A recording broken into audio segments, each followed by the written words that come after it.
ओम शांति। शुभ भावनाओं से महानता की ओर।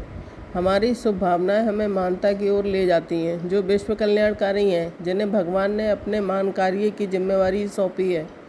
उन्हें अपने चित्त को शांत रखते हुए अपने महान कर्तव्यों की ओर मुख करना चाहिए, और उसमें हमारी सबके लिए शुभ भावनाएं और शुभ वृत्ति बहुत ही बड़ा काम करती हैं।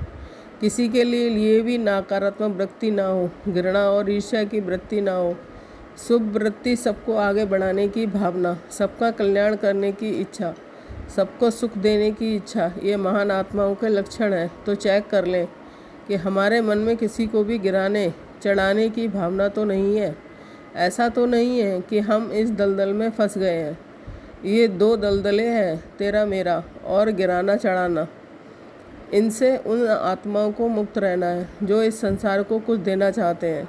संसार प्यासी नज़रों से हमारी ओर देख रहा है, जिनकी ओर संसार की अनेक आत्माएं निहार रही हैं। वह किसे देख रहे हैं, वह कहाँ है, सोच लेना है। क्या हम संसार की इन बातों पर खरे उतरेंगे?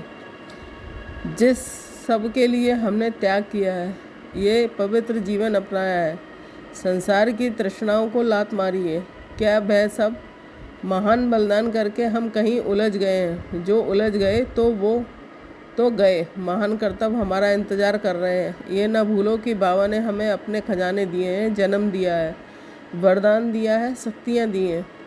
अपना शुभ भावनाओं का हाथ हमारे सिर पर रखा है। वह हमें इस संसार में चमकाना चाहते हैं, विश्व की स्टेज पर लाना चाहते हैं, केवल चमकाने के लिए नहीं, लेकिन संसार का कल्याण करने के लिए, संसार को दुखों से मुक्त करने के लिए। हम शुभ भावनाओं से अपने चित्त को भरकर विजयी आत्मा बनने की और अपने कदम बढ़ाएं।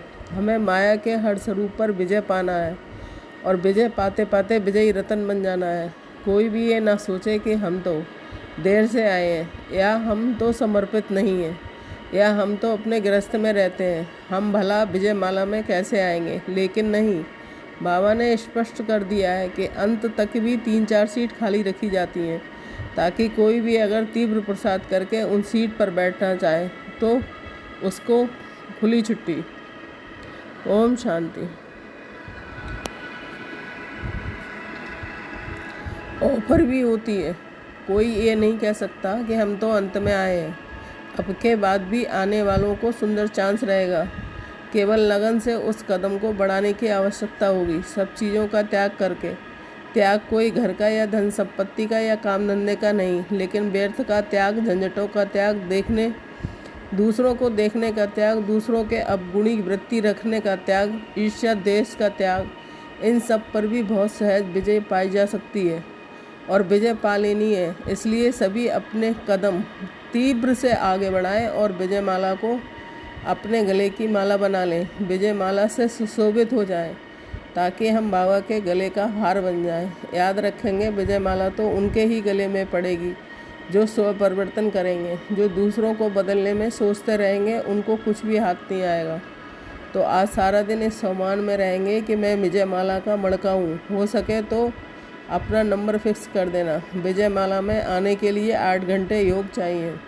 कर्मयोग करते करते योग सर्वश्रेष्ठ पवित्रता की धारणा चाहिए।